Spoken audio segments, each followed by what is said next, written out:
Поехали. Можно начинать? Да. Коллеги, добрый день. Мы начинаем нашу видеоконференцию. Я надеюсь, что все нас хорошо слышат и видят. Если вдруг какие-то проблемы со связью, пожалуйста, пишите нам в чат, потому что у нас есть сложности с интернетом, очень низкая скорость, но надеемся, что вам слышно и видно. Если что, пишите. У нас будет проходить серия видеоконференций сегодня, завтра и в среду. И я хочу вам представить замечательных наших экспертов из Бостонского Института дизайна, ориентированного на человека. Это Willa. Можно камеру, да, наверное, повернуть. Стейси и Лиз. Девушки к нам приехали на неделю, и у нас очень такая активная программа. Это и посещение инклюзивных школ, посещение специальных школ. Мы будем проводить двухдневный тренинг для педагогов, воспитателей детских садов, для других специалистов образования. Мы будем проводить лекции для студентов. И, конечно же, не забыли про вас, про наших региональных партнеров, и будем делать такие вот видеоконференции. И сегодня тема нашей конференции – это обзор развития инклюзивного образования в США, роль универсального дизайна в обучении.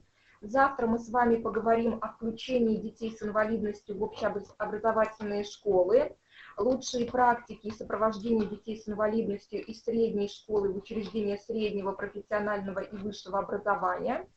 И в среду мы подробнее поговорим об универсальном дизайне в обучении и про специальные технологии для развития инклюзивного образования. Вот такая у нас программа, насыщенная на 3 дня. И я предлагаю нашим экспертам, девушкам представить, рассказать о себе. И после чего Willa сегодня будет делать презентацию, в ходе которой вы можете писать ваши вопросы в наш чат. Мы обязательно в конце на них ответим. You can introduce yourself. Okay. Well, hello everyone. My name is Willa Crolius, and I'm the director of the User Expert Lab at the Institute for Human-Centered Design.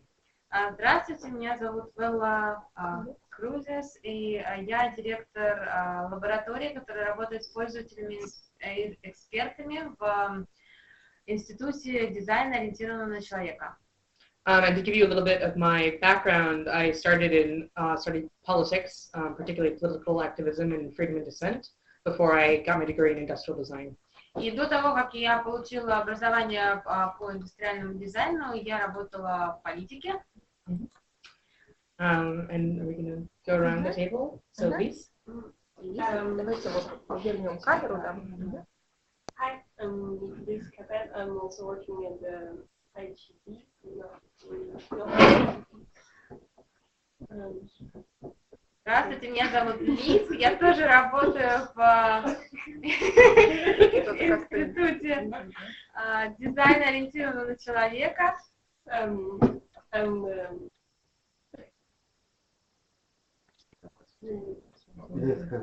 Ну, она нормализуется. Yeah, I'm inclusive product and technology designer. И я дизайнер продуктов и технологий, которые подразумевают инклюзию. И Стейси. Hi, my name is Stacey Hart. I provide information and training on the Americans with Disabilities Act at the Institute for Human-Centered Design. Before that, I worked on inclusive education and advocacy. Меня зовут Стейси, я провожу тренинги по инклюзивному дизайну в рамках нашей организации Институт дизайна, ориентированного на человека, и до этого я также работала на программах по инклюзии в школах. Мы можем вернуть камеру на Виллу и Дашу. Да, тут у нас нет пока. Что-то с изображением, друзья, но мы надеемся, сейчас эта техническая неполадка устранится.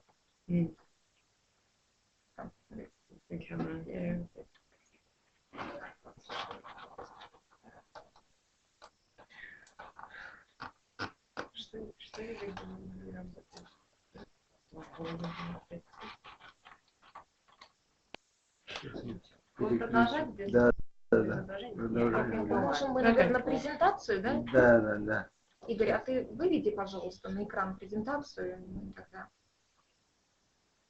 So we can start with your presentation. Yeah, okay, great. So today I'm going to sort of talk to you about a couple of things. I'm going to start with just a general introduction to this idea of inclusive education before I go on to tell you a little bit about the history of the US and how these things are progressing and continue to progress. Я сегодня поговорю о нескольких вещах и для начала расскажу об инклюзивном образовании в США и о той истории, как вот инклюзивное образование развивалось в нашей стране. Before I'm going to finish by going into what is universal design and in particular universal design for learning. А потом расскажу о том, что вообще подразумевается под универсальным дизайном и что такое универсальный дизайн в учебном процессе. Okay, so first slide, please. So let's start with what is inclusive education. So students with disabilities would spend most of their time with non-disabled students in the classroom.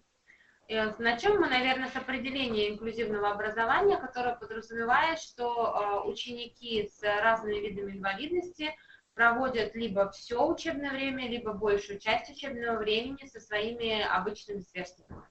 Inclusion is about the child's right to participate within the school, as well as the school's duty to educate the children alongside one another. И инклюзия подразумевает право любого ребенка проходить обучение на базе школы общеобразовательной и также обязует школы предоставить такую возможность и предоставить возможность детям учиться вместе. So really, at the end of the day, inclusive education is about believing that by having kids with disabilities in the classroom, you improve the lives of the students with disabilities as well as students without disabilities. В концепции инклюзивного образования основа заключается в том, что мы верим, что такой подход к обучению это имеет положительное влияние не только на детей с инвалидностью в конечном итоге, но и на обычных детей, которые учатся вместе с ними в инклюзивной школе. So next slide, please.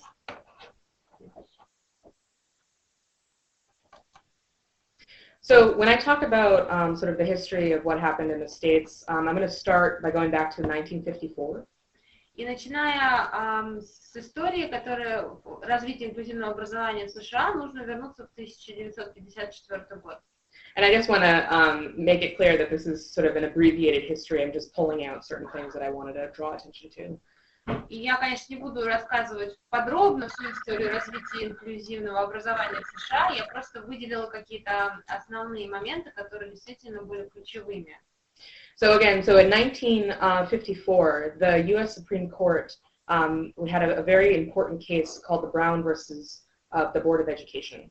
В 1954 году в Верховном суде Америки случилось такое слушание по делу, которое называется «Дело Брауна против Совета образования». And this court case declared that separate public schools for black and white students was unconstitutional. И в рамках решения по этому судебному разбирательству было заявлено, что разделение обучения афроамериканских детей и белого населения противоречит Конституции США. And a key quote that we pull out of this that's used over and over again is separate educational facilities is inherently unequal. И из как раз вот слушания по этому делу мы до сих пор цитируем и базируемся на этом утверждении, что в принципе разделение обучения для детей по сути своей является неравенством. Next slide, please.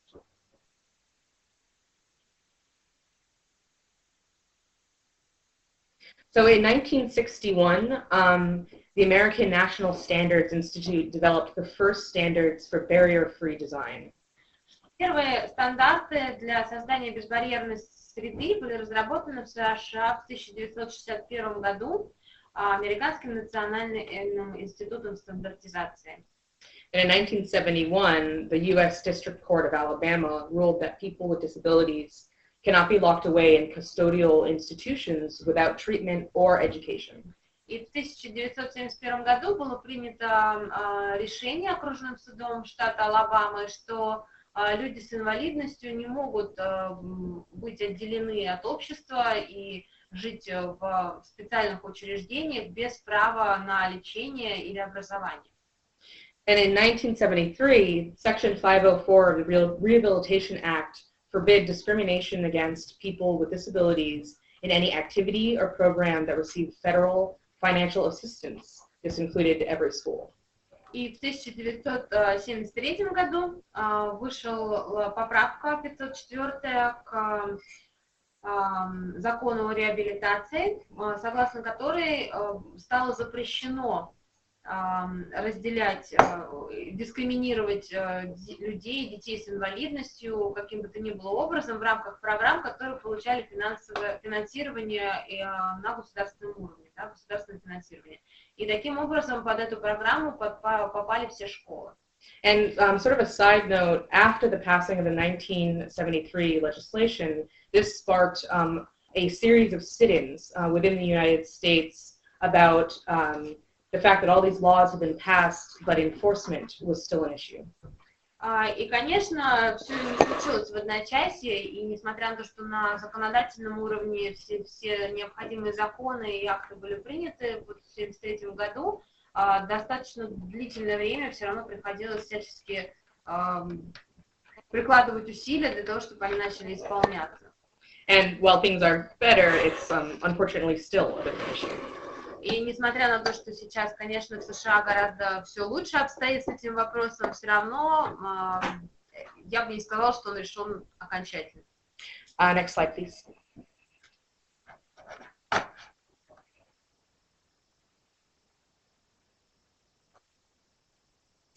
So in 1975, the Education of All Handicapped Children Act established the right for children with disabilities to be integrated within public school programs. В 1975 году был принят закон об образовании для всех детей с инвалидностью, который дал им возможность учиться на базе общеобразовательных школ вместе с другими детьми. And sort of an important quote then that came out of that legislation was that disability is a natural part of human experience and in no way diminishes the right of individuals to participate in all contribute to society.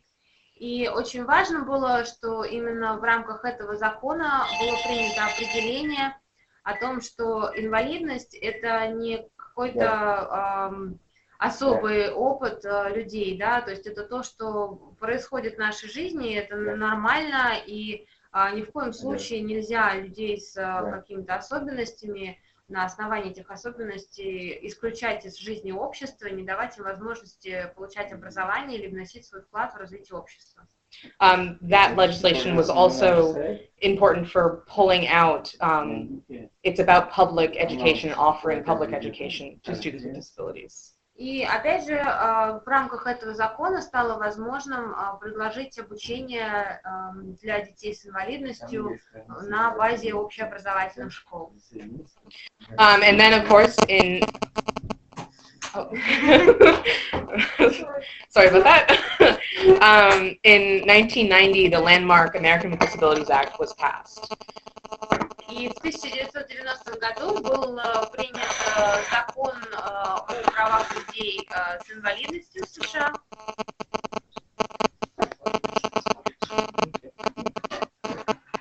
And then in 1999, the Supreme Court ruled in the Olmstead decision determining that people with disabilities living in separate settings have rights and should be integrated within the community. И в 1999 году также было принято еще одно судебное решение, согласно которому люди с инвалидностью, проживавшие до этого в специализированных учреждениях, должны были быть включены в жизнь в обществе и, в общем, должны были получить возможность интеграции. And this was particularly important because it brought out the fact that people with disabilities should be involved in the community as a whole. И это было очень важным в истории вообще развития инклюзии в США, потому что именно вот на этом моменте, на этом уровне было заявлено, что люди с инвалидностью должны быть полноценными членами общества, и это должно быть такое всеобъемлющее правило. Next slide, please. So in 2004, the Individuals with Disabilities Education Act ensured that children with disabilities have the opportunity to receive a free and appropriate education, just like any other child. В 2004 году был принят еще один закон об образовании детей с инвалидностью, согласно которому дети с любыми видами инвалидности получали возможность получения бесплатного образования на базе общеобразовательных школ, как и, в общем, любые дети. And that was an update to the 1997 Education for All Handicapped Children Act. И это в 2004-м, этот закон, это была такая новая версия подписанного ранее закона по правам детей с инвалидностью. In 2008, the ADA Amendment Act revised the definition of disability for a much more broader encompasses of impairments, which will become very important later on in my discussion. И в 2008 году еще одна очень важная законодательная инициатива прошла, согласно которой определение инвалидности стало более широким и стало включать в себя более широкий спектр различных нарушений внутри организма. And in 2010, the U.S. Department of Justice revised regulations of the ADA, updating the design standards. А в 2010-м Госдепартамент юстиции пересмотрел нормативы по закону о правах людей с инвалидностью и ввел новые стандарты по универсальному дизайну. And the reason I wanted to kind of go through that today is to show you that this is an evolving process that is still continuing to evolve and change.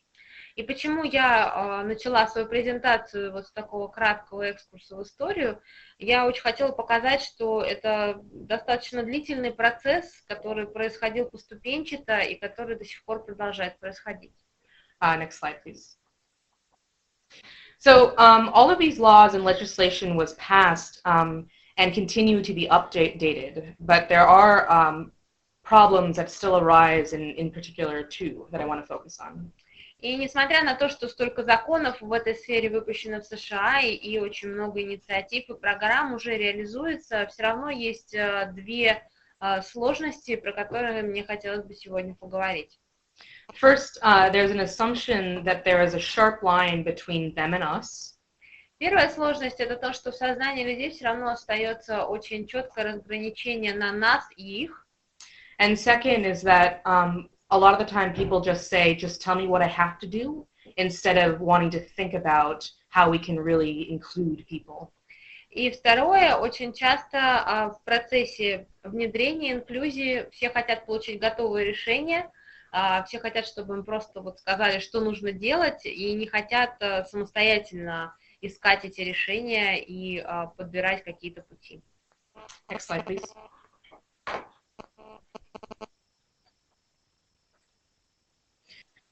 So as an organization, we sort of do a lot of thinking and come about what exactly is the definition of disability. В рамках нашей организации, нашей работы мы очень много думали о том, каким должно быть определение инвалидности и ограничения возможностей. And within all of the legislation within the states, there's actually over 50 different definitions to disability. 70 different definitions. И вообще во всех законах, которые есть в США на эту тему, можно насчитать порядка 70 разных определений инвалидности. So what IHCD tends to go with is the World Health Organization's definition. В рамках нашего института дизайна, ориентированного человека, мы обычно придерживаемся определения, которое дает Всемирная организация здравоохранения. And we like this definition for many reasons. First of all, it mainstreams the experience of disability and recognizes it as a universal human experience. И в первую очередь нам нравится определение, которое предлагает Всемирная организация здравоохранения, потому что оно включает в себя понимание, понимание, что инвалидность это не что-то за гранью, это, в общем, часто встречающийся нормальный человеческий опыт. It also equalizes mental and physical reasons for disability. И также в рамках этого определения инвалидности физические ограничения возможностей и умственные ограничения возможностей приравниваются. Next slide, please. The other thing it does that we like is that it defines disability as a contextual variable. Еще очень важно, что ВТО, ВОЗ, что ВОЗ определяет инвалидность как контекстуальное явление. So a person with a functional limitation is more or less disabled based upon their interaction with their environments.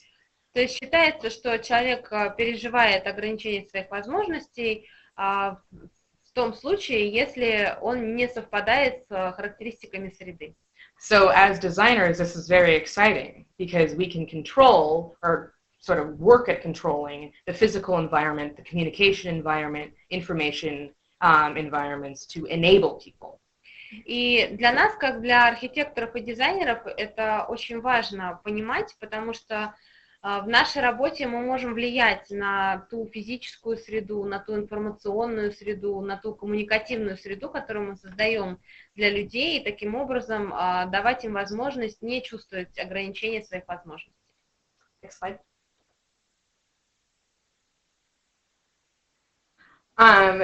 So the other thing that this World Health Organization definition does is that it promoted universal design as a framework for identifying facilitators.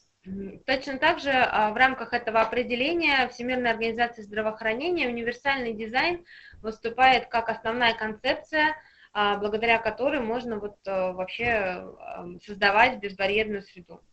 This is giving power back to people to create environments that enable and minimize sort of disabling environments. Именно благодаря понятию универсального дизайна возможно создавать такую среду, которая позволяет людям вообще не чувствовать ограничения возможностей или минимизировать такой опыт.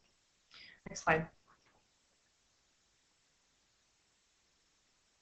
Okay, so what is universal design for learning?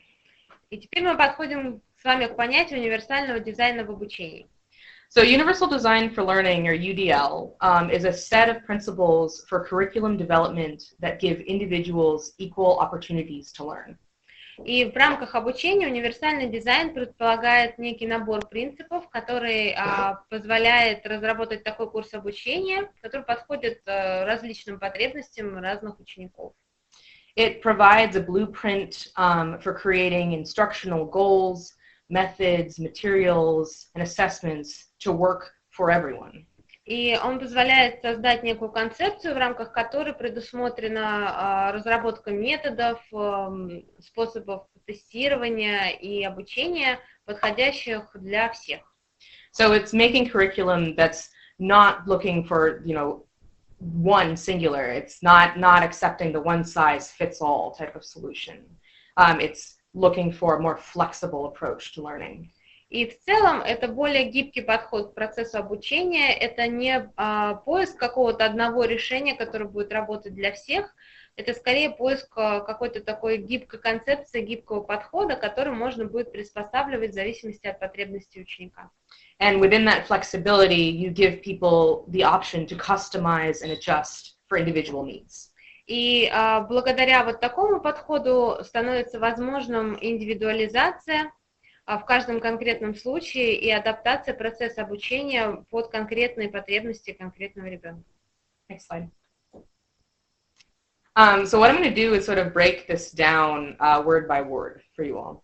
И я сейчас хотела бы поговорить про все слова, которые входят вот в этот термин универсального дизайна в обучении отдельно. Next slide. So, universal. Первое в этом термине это слово универсальный. Next slide. So universal is affecting or concerning or involving all. Универсальный — это значит то, что подходит для всех и принимает во внимание особенности всех.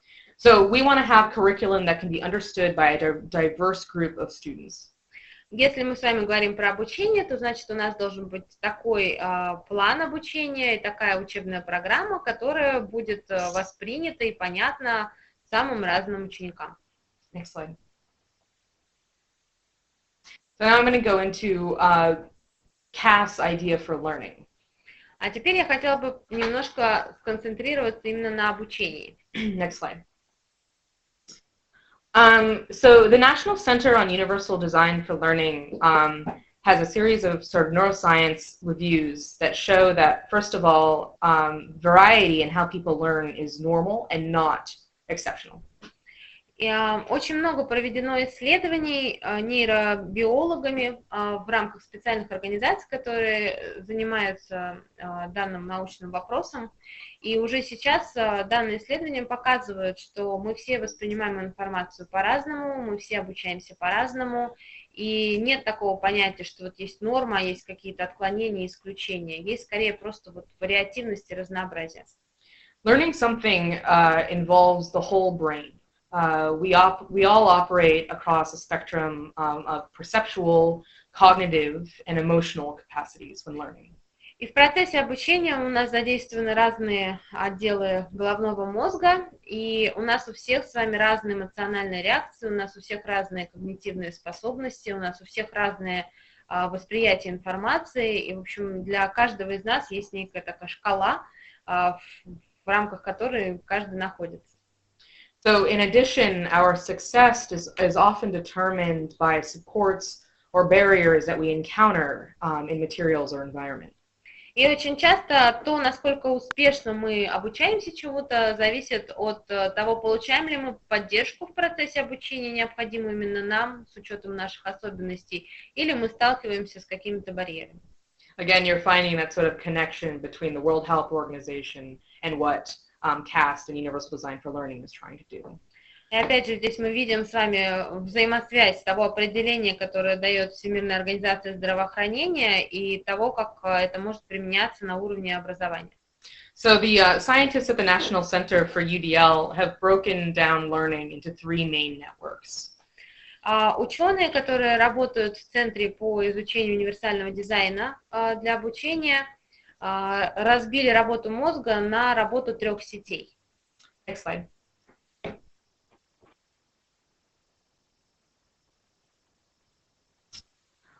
First is the recognition networks, or the what of learning.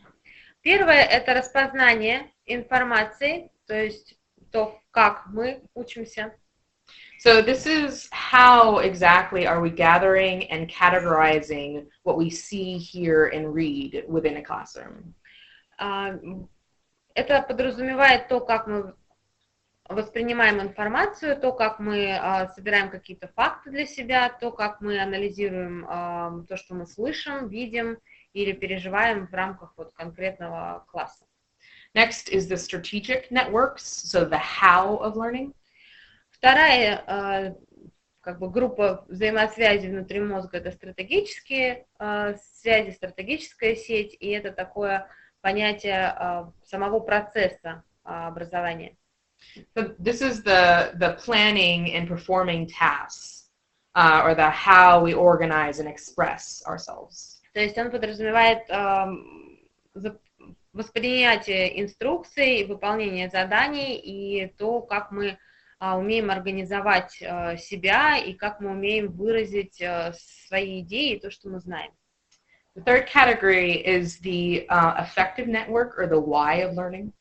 И, наконец, третья сеть, которую анализировали, это отвечает на вопрос, почему мы учимся. I know when I was a student, I'd always come back at my teacher asking, why am I doing this in a classroom? Например, когда я училась, я все время подходила к своим учителям и спрашивала, а почему, а зачем мы это делаем в классе? So this network is getting at how learners can stay engaged and motivated to learn. То есть это такая больше эмоциональная сфера, которая отвечает за мотивацию и за вовлеченность в процесс обучения. How can we challenge, excite, and keep students interested? И нам важно ее изучать, потому что именно понимая работу этого отдела мозга, мы сможем понять, как вовлекать учеников в учебный процесс, как уметь их зажечь и как уметь удержать это внимание. Next slide, please.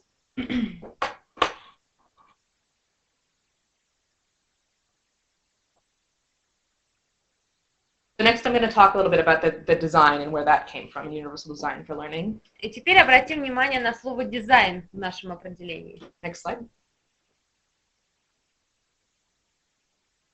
So universal design for learning is also borrowing this idea of a framework or theory from universal design.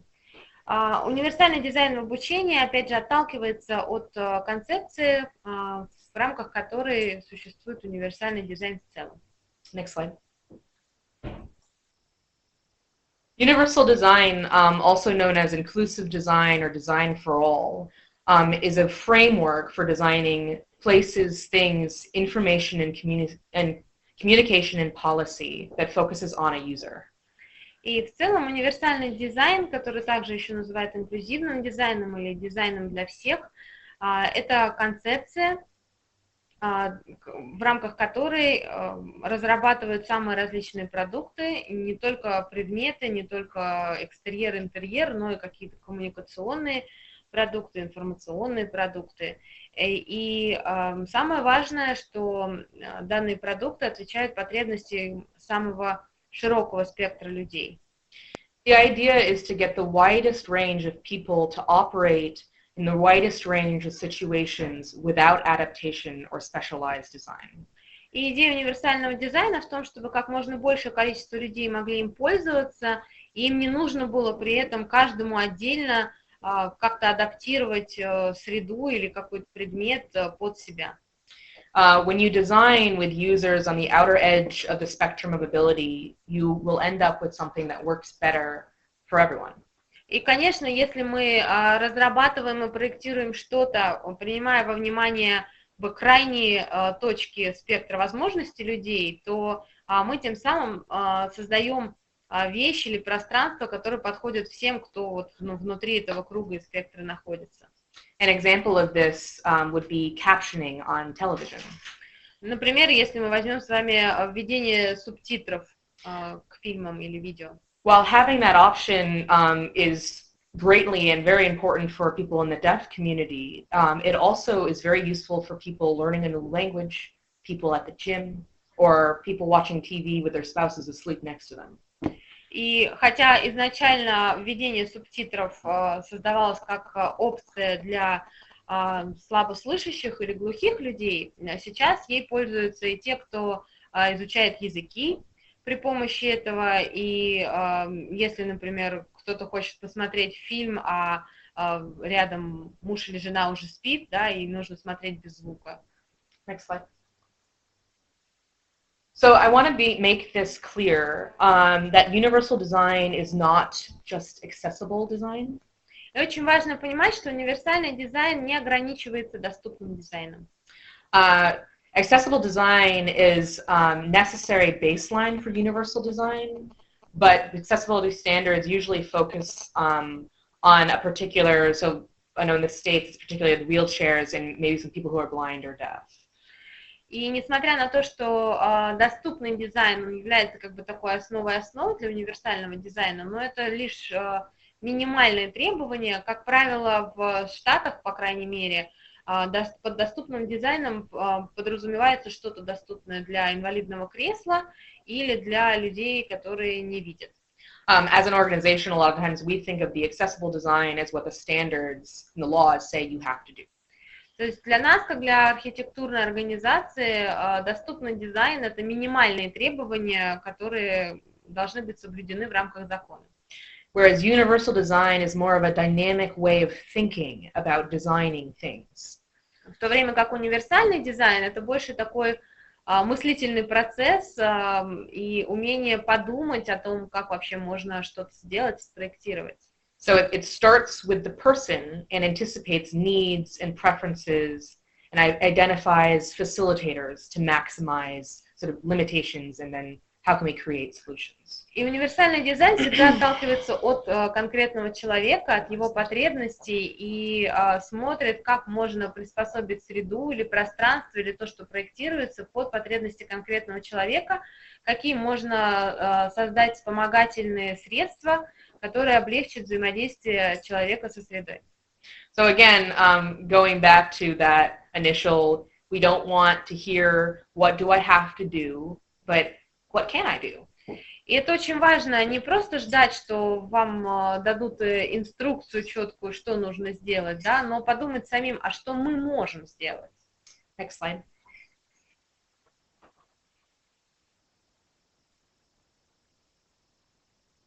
So universal design is also not assistive technology.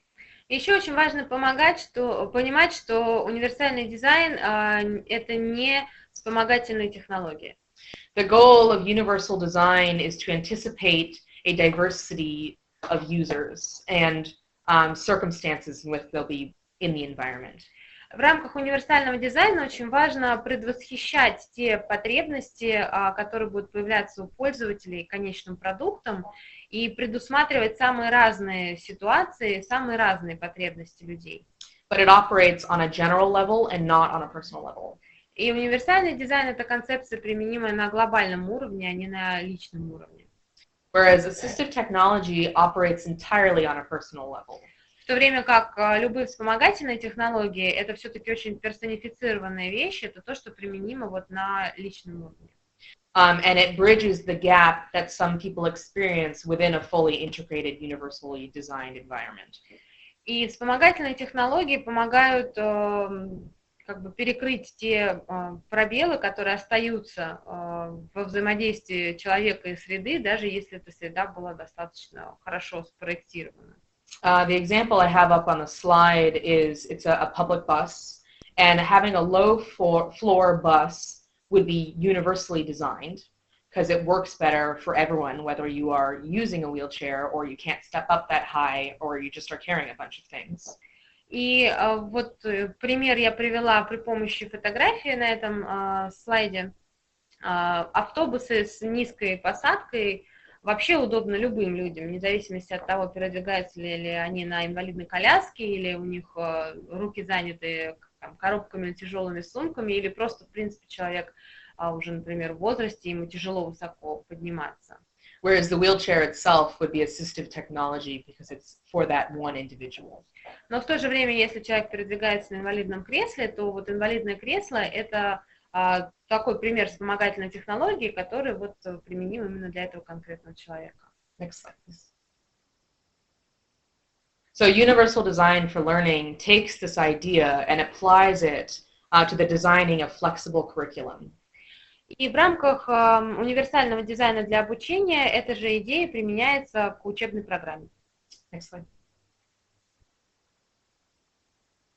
So you may be wondering, this sounds great, but how exactly do I make this work? И сразу возникает вопрос, что это, конечно, все замечательные идеи, но как применить их на практике, как это можно сделать? Next slide.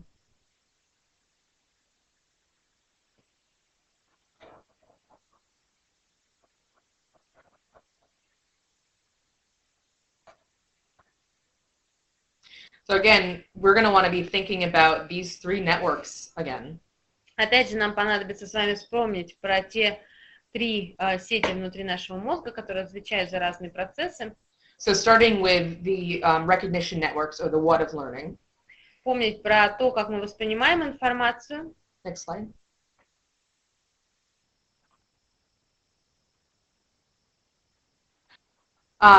For the recognition networks, you want to provide multiple means of representation of the material that you're teaching. И если мы с вами говорим про понимание информации, восприятие информации, то здесь очень важно предоставить ученикам самые разные способы именно вот изображения этой информации. You want to provide varied supports, such as graphics and animations, to highlight critical features. Например, можно выделить какие-то ключевые моменты при помощи графических изображений или при помощи анимации. You want to activate background knowledge and support vocabulary so that students can acquire the knowledge that you're teaching. И можно как-то привязывать новый материал к уже известному материалу, чтобы ученикам было легче, вот, базируясь на существующих у них знаниях, воспринимать что-то новое. Basically, you want to present the information in many different ways through many different senses. Но если мы обобщим это определение, то это просто представление информации с самыми различными способами и задействуя различные органы чувств. Next slide. So the example that I have up on the slide is of a class, Mr. Rice's third period. And what they're doing, they've just finished reading the last chapter of Romeo and Juliet by Shakespeare. Я привела пример из практики мистера Райса, когда ученики закончили прочтение последней главы «Ромео и Джульетта», написанной Шекспиром. Now, it has been determined that the point of this lesson by Mr. Rice is for the students to analyze and understand the content of the story. И понятно, что, как и в работе с любым литературным произведением, от учеников требуется понять его содержание и уметь его проанализировать. So within the classroom of all different types of learners, some students chose to read the text through a book. И на вот своих занятиях мистер Райс предлагает разные возможности ознакомления с материалом книги, либо читать текстовый вариант книги. The text was also offered through audio, so people could listen to it. Либо прослушать аудиоверсию книги через наушники. And some students used a tablet to interact with the book, allowing them to, say, blow up print, so it was larger, or highlight text, or listen to certain sections that were hard for them to read. И также была опция использовать планшет, в который закачана эта книга, в специальной программе, которая позволяет где-то, например, увеличивать текст, или там выделять определенные слова, или даже прослушивать какие-то части текста, если их легче воспринять на слух. Next slide. So when you're thinking about strategic networks, this is providing multiple means of action or expression. Если мы с вами переходим к анализу следующих взаимосвязей внутри нашего мозга, да, стратегических, то здесь очень важно предоставить самые разные варианты выражения себя, выражения своих мыслей и усвоенного материала. We want to give students plenty of options in expressing what they know and provide models for feedback and support of all these different levels. И у учеников должна быть возможность показать свои знания самыми различными способами, дать обратную связь, и у них должны быть какие-то различные доступные возможности помощи, если им это нужно. So again, this is just letting students demonstrate that they understand the point of that lesson in different ways. То есть, опять же, это возможность разными способами показать, что ты усвоил материал урока. Next slide. The example I have for this one is students in a third grade class had just finished learning about angles in math. И вот я привела такой пример, когда ученики только что прошли тему углов. And they are now tasked with demonstrating their understanding to the teacher. И теперь у них задача показать, что они выучили своему учителю. So some students played a matching game identifying obtuse, acute, and right angles. То есть мы видим на самой левой картинке мальчик при помощи изображения линейки показывает, что он выучил. Others went around the classroom and actually found these angles within their environment. А девочка на второй фотографии ищет примеры предметов или в мебели, или где-то в классе примеры острых, тупых и прямых углов. And even others broke into groups and demonstrated the different angles with their bodies, while maybe a third student took a photo. И на третьем снимке мы видим, что некоторые дети решили объединиться в группе и продемонстрировать то, что они выучили, вот так вот, используя свои тела как наглядное пособие, да, и кто-то фотографировал те углы, которые они выстраивали. Next slide. Следующий.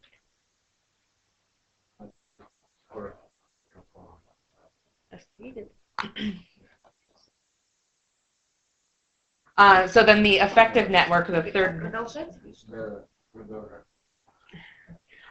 third network.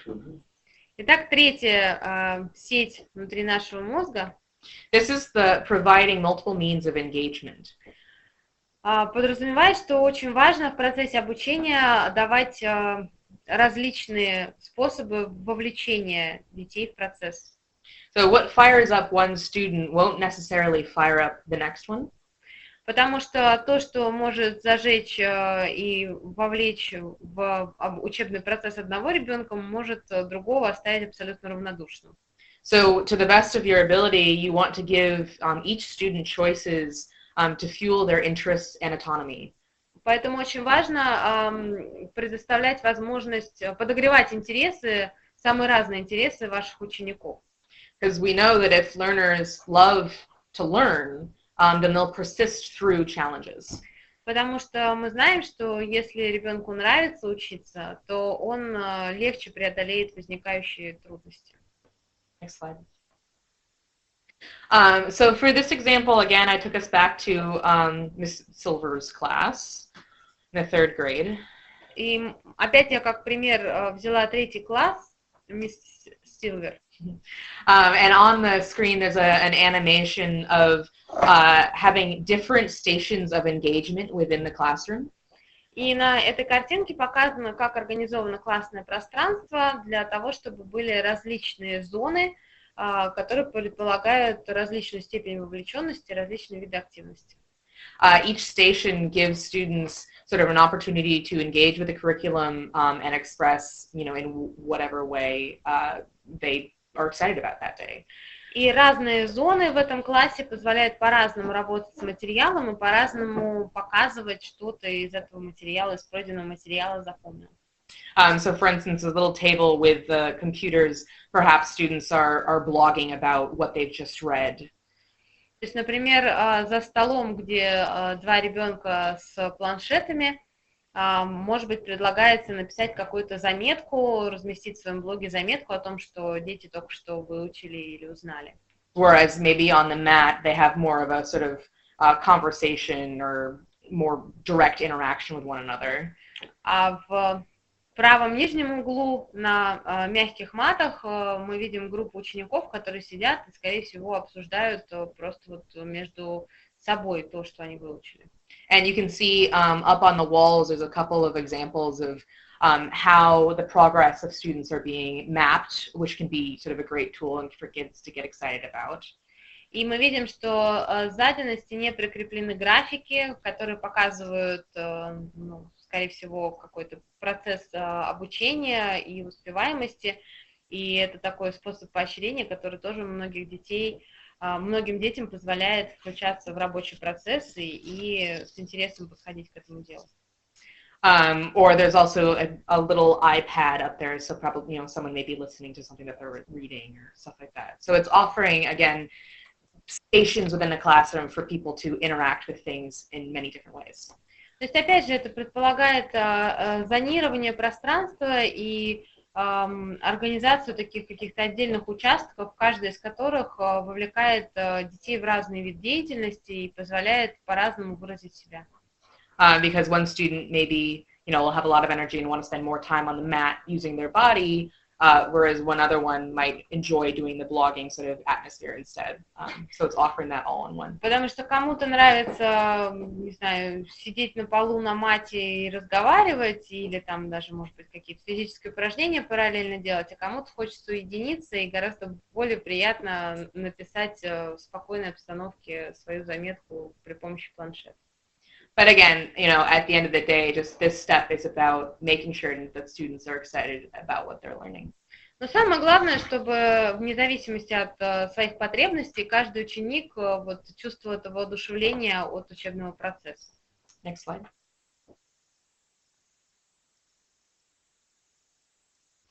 So, learning and applying universal design for learning is a process of ongoing designing and application and reflection.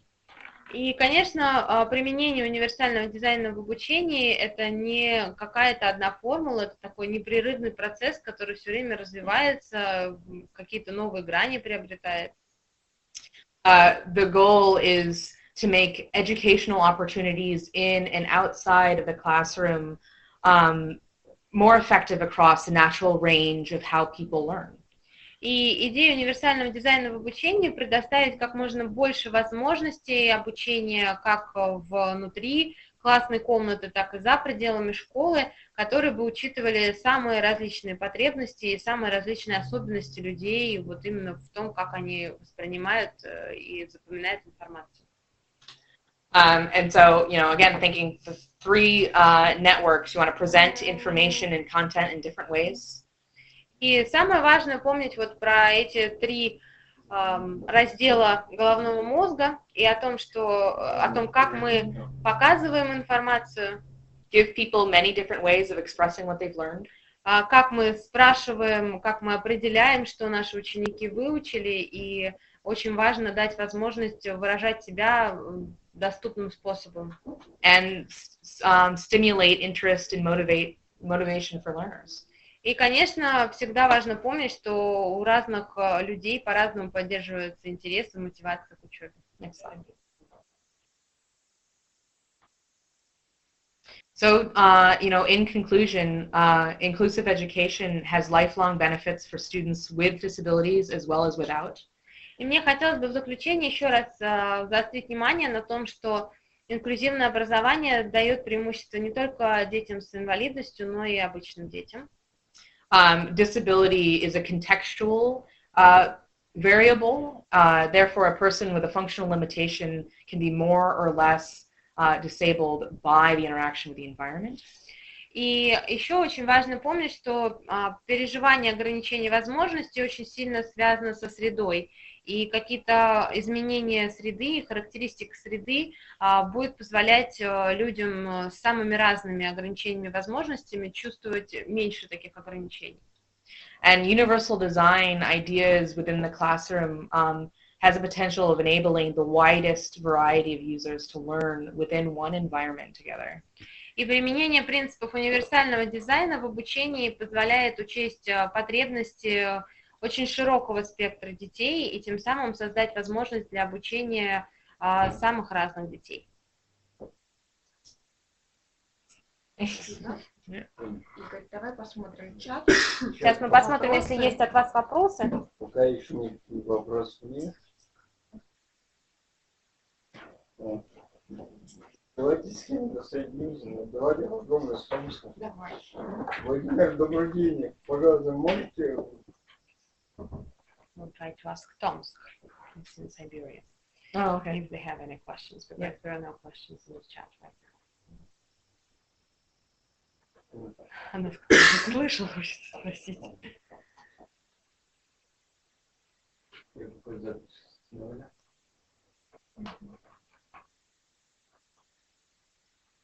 Как у нас дела с интернетом?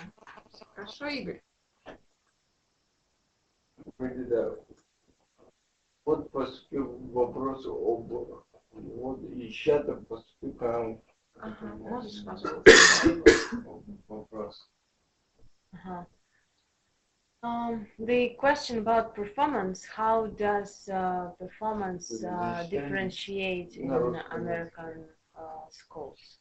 Вопрос об успеваемости, как дифференцируется успеваемость в американских школах? So do you have special tests or special like parameters of performance for kids with disabilities comparing to kids without disabilities? How they are assessed on the same level or differently? And Stacy, do you? There are different ways of assessing students with disabilities, depending on where they are functioning. В США есть разные способы оценки детей с инвалидностью в зависимости от их функциональных способностей. If they are at grade level, then they are to take the standardized test. И если способности, навыки ребенка позволяют, то он проходит тестирование, экзамены на таком же уровне, как и обычные дети. If they are not at grade level, then there is a portfolio that teachers must collect of students' works. Если ребенок не настолько функционален, то учитель собирает портфолио из его работ. But standardized tests do not take into account this universal design for learning concept. So, again, different students express themselves differently. So it's not always a good measure of understanding what students can do. Но поскольку, как мы уже говорили, все по-разному могут выражать свои навыки и то, что они запомнили, выучили, то вот такие какие-то стандартные способы тестирования — это не самый лучший способ оценки. Not just for students with disabilities, but also English language learners. So students where English is not their first language, or even people who are more auditory versus visual. Mm-hmm. So there's different types of learning and experiences are not captured in standardized tests. И, к сожалению, стандартные тесты также не учитывают, например, что кто-то лучше аудиоинформацию воспринимает, а кто-то лучше воспринимает визуальную информацию. Для кого-то английский язык в Америке не является родным языком, является иностранным языком. То есть на самом деле, к сожалению, стандартные экзамены, они не учитывают не только потребности детей с инвалидностью, но и очень многие другие потребности вообще людей.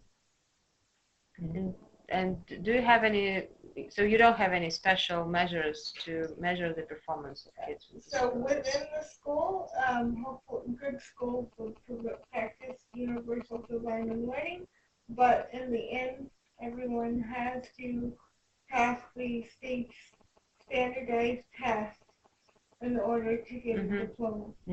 И, к сожалению, даже в школах в США, которые применяют принцип универсального дизайна в самом образовательном, обучающем процессе, очень часто на выходе все равно от детей требуется пройти стандартные тесты, экзамены.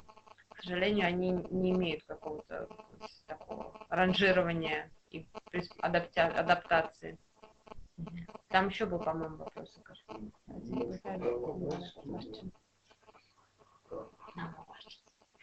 Вопросов не было. Мы можем попробовать подсоединиться, Игорь? Ну давай, объявите, кто хочет. Друзья, вы можете лично задать свой вопрос и пообщаться с нашими гостями. Я знаю, что у нас самый смелый регион — это Томск. Томск, Архангельск. Смелые из Томска и из Архангельска. Давайте с вами Если пообщаемся. вы слушаете, напишите в чат. Ждем вас, чтобы наши эксперты хотят увидеть вас. Владимир, подключайтесь. Неужели ни у кого нет вопросов? Мы соскучились по вам.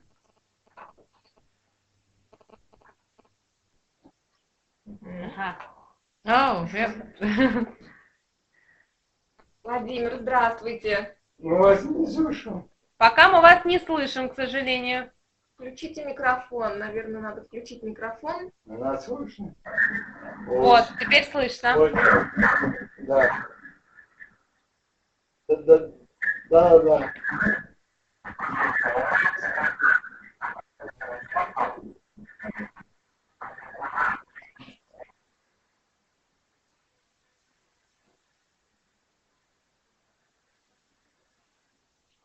Я не услышала начало. Является ли это чем? Очень пропадает звук. Является ли это отдельной услугой, которую школа предлагает или организация предлагает?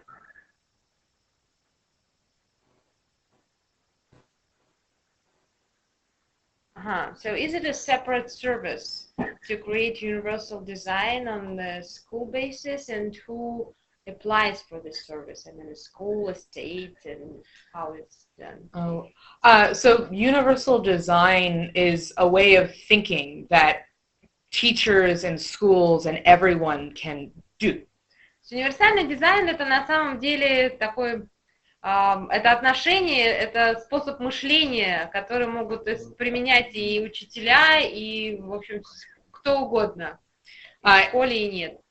It's a way at going at sort of a problem and going at inclusion. It's not a standard put in by the government or anyone. То есть это не какой-то стандарт или какой-то вид услуги, который, например, там на уровне государства учрежден, и он дальше продвигается в учреждении. Это скорее просто подход к работе, который вот становится все более и более распространенным среди тех, кто работает с детьми. So it's a way of thinking. Это именно способ мышления о проблеме инклюзии и вообще о проблеме того, что мы все разные, и нам всем нужно как-то вместе жить. And it's really sort of, when I was going through the history of U.S. legislation, it's really only just now beginning to be brought into classrooms as a way of thinking. И на самом деле вот со всей этой историей законодательной в США, которая продвигает инклюзивное образование, только сейчас мы в Америке находимся на той отметке, когда это меняет сознание людей, и когда это действительно становится подходом и способом мышления. I think that maybe it was a question about your organization as IHCD. Do you provide this special service of implementation of universal design to schools, or? Well, yes, we so we do reviews of schools, whether it's built environment as well as the curriculum and the policies within the schools. И, конечно, в рамках нашей организации, Института дизайна, ориентированного человека, мы как отдельную услугу предоставляем анализ школьных учреждений или, там, например, учебного курса с точки зрения потребностей разных детей. So that's part of our design consulting work that we do. And who orders this? School or government? Well, it would, like the city of... So, for instance, we work with cities, and the public schools are under the legislation. The cities have to make their local school accessible. So, и поскольку мы работаем на уровне города, то есть с городскими властями, с представителями городской власти, то как бы в их юрисдикции обеспечить школы доступом для всех детей. Поэтому скорее это вот именно на городском уровне к нам обращаются вот за такого рода консультационными услугами. Ask us to go review each of the schools to make sure they are compliant. То есть мы получаем запросы от города, от властей города, вот провести такой обзор и анализ всех существующих школ и выдвинуть рекомендации, как они могут быть более доступными.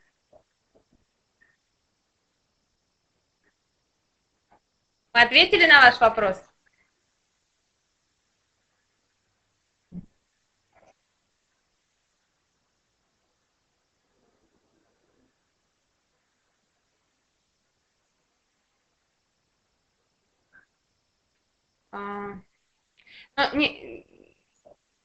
У них это не коммерческая организация, но к ним обращается, да, вот на уровне, как, наверное, наш департамент, да.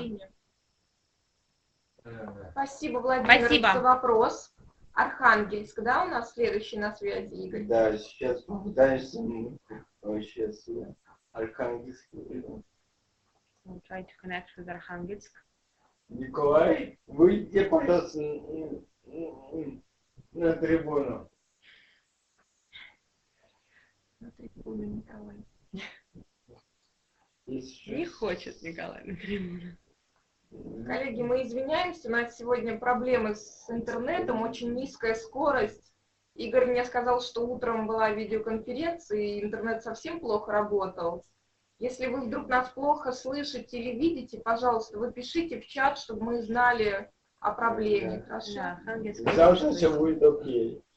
завтра нас будет лучше видно и слышно. Да, завтра. Tomorrow will be seen and heard better. Николай пишет, что не могу выйти. Yeah, Это не Архангельск получается, cannot и connect with У us. них тоже проблема не это заканчиваем. Коллеги, если у вас еще есть вопросы, вы, пожалуйста, пишите их в чат. Если нет вопросов, то мы тогда закончим нашу видеоконференцию и завтра в это же время встретимся с 13 до 17, с 15, извините, с 15 до 17:00. И завтра у нас Стейси, да, сделает свою презентацию.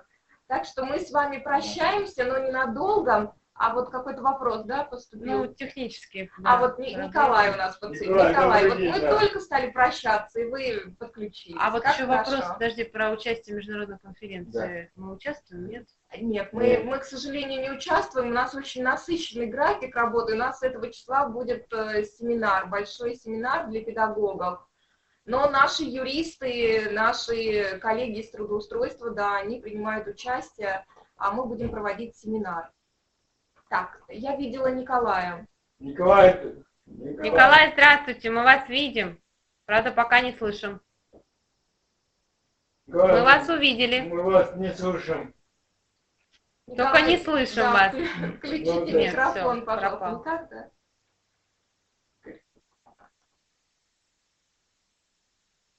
Еще раз попробуем, да? Да.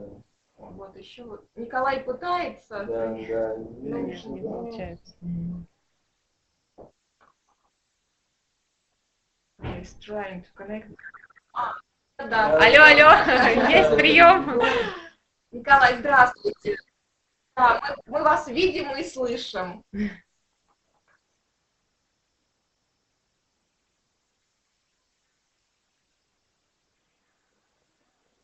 Ага.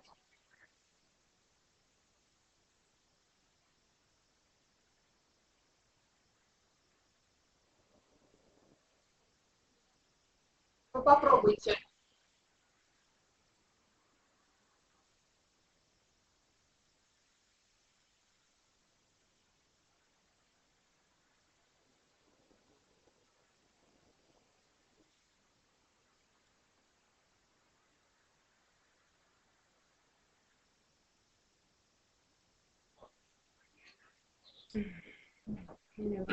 Далеко не уедем. Мы вас потеряли. Звук. Нет. Мы не услышали вас. Мы услышали только, если ребенок не справляется, и дальше была пауза. Пропал звук. Повторите, пожалуйста, вопрос. It's a poor connection. We didn't catch the question. Или можете...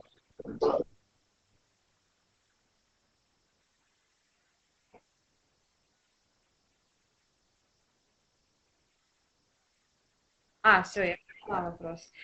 Is it right that if a child does not perform well on the basis of a regular school and it has a disability, he can be moved to a specialized school by the decision of, I don't know, social services, child welfare, or it's not, or not by social services or child welfare. By schools. The decision is, and we'll get into it, is the team. So the teachers, the specialists, the parents decide together, but it's actually very hard to get a separate placement. Вот ответ такой, что с каждым ребенком, особенно если у него какие-то серьезные нарушения, да, ему серьезно требуется помощь, с ним работает команда на базе школы. Это обычные учителя общей практики, это специальные педагоги, психологи, это обязательно родители тоже. То есть и такое решение может быть принято вот командой, которая работает с ребенком, что вот он не справляется, его нужно перевести куда-то вот на отдельное обучение, но, как правило, очень сложно найти вот специализированную коррекционную школу, поскольку в США в основном все школы инклюзивные, то есть скорее это будет, наверное, домашнее обучение какое-то выбрано, то есть какая-то будет другая альтернативная программа. So would it be home-based education? Hardly ever home-based, but I should say very rarely could child services or would child services pay for separate education and the school district always argues resources. So their argument would be more for inclusive education or partial separation within the neighborhood school. И в любом случае школа всегда будет максимально отстаивать инклюзию или возможность, например, частичного посещения занятий на базе общеобразовательной школы, а частично там каких-то отдельных занятий, опять же, внутри школы, может быть, индивидуальных.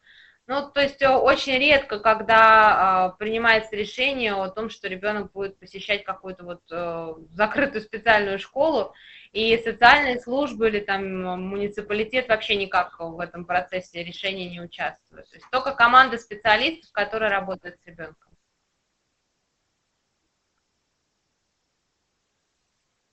Николай, мы ответили на ваш вопрос? Мы ответили на ваш вопрос? Да. Вы нас не слышите? Ответ не слышали, да? Да.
That when they communicated with German colleagues who also are dealing with inclusion, German specialists say that it's very hard to include children with developmental disabilities, and with the severe ones, like child can go under the desk and will not participate in the class activities at all. And that was the most difficult. It was the most difficult part of inclusion in Germany. So how children with severe mental issues and developmental disabilities are included in the U.S.? Is it also a big problem, or are there special things that help to avoid this problem? Yeah, a fully inclusive classroom is hard and rarely done right. Да, я перевела, что с тяжелой формы, да. Вот ответ в том, что полная инклюзия, конечно, очень редко когда происходит, и если происходит, то не всегда правильным образом ее организуют. But different classrooms and different teachers have begun to find ways of integrating these kids more into the school. Но, тем не менее, уже сейчас очень у многих учителей получается подобрать какие-то методы работы, чтобы хотя бы частично таких детей интегрировать в учебный процесс. But this is an ongoing process, and really it comes back to that individual student and what that student can do within the classroom. Но это всегда решается на индивидуальном уровне, и всегда оценивается возможности конкретного ребенка, насколько и в каких видах активности, деятельности он может быть включен в работу всего класса. No, I agree with what you said. I mean, it does take more planning up front, so the load is up front, and developing different entry points for students with disabilities to access the same materials.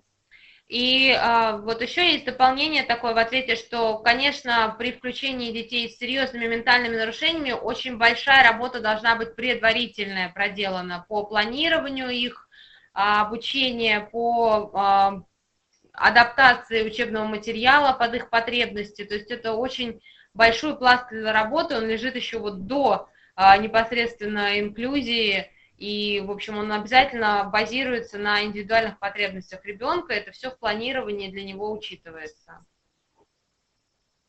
Do you have a percentage of inclusion into regular schools, or just all children with disabilities are included? Are there any medical conditions for home-based education only? Вопрос, есть ли коэффициент инклюзии в США или зачисляют всех детей в общеобразовательную школу, и каковы показания к зачислению на надомное обучение? The percentage for inclusion is quite high, around 97%. Процент инклюзии примерно 97%. Good inclusion is less than that. Но, к сожалению, не все примеры инклюзии удачные в США. And the only reason someone would have home-based, so a tutor comes to the home maybe a couple times a week for only a couple hours, is if a student had a surgery. So while they're recovering, then from a medical procedure, so for that only, and for a short period of time. Для надомного обучения по показаниями является только перенесенная операция и постоперационное восстановление ребенка. То есть тьютор будет приходить не более чем на 2 часа, например, где-то 2 раза в неделю к ребенку, когда вот он в процессе восстановления после операции. В принципе, никаких других показаний к тому, что ребенку вот прописывается учиться дома, нету.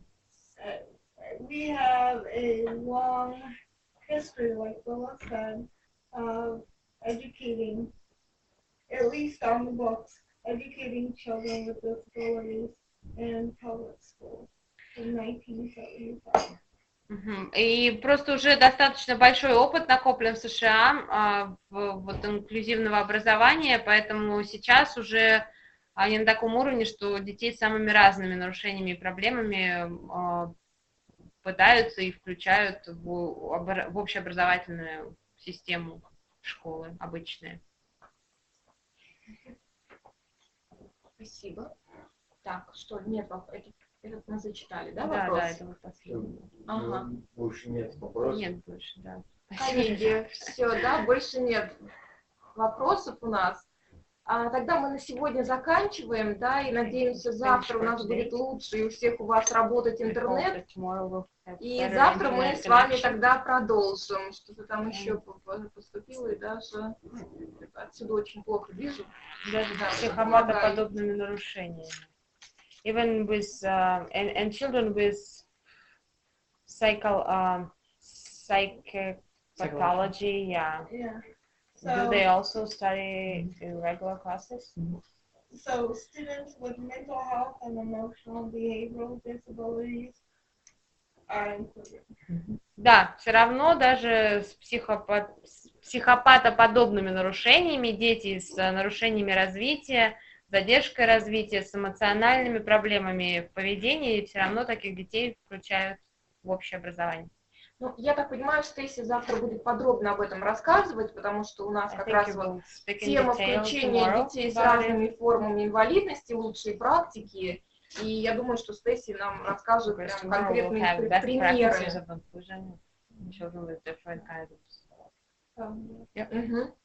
Хорошо, тогда всем спасибо и до завтра. Подключайтесь завтра, надеемся, вы будете активными. Да. Все пишут спасибо. Thank you very much. Да, давайте мы поблагодарим Уиллу и Дашу, Стейси, всех наших экспертов. Спасибо большое. Все, до завтра, друзья. Всего хорошего. Все, Игорь, отключились уже.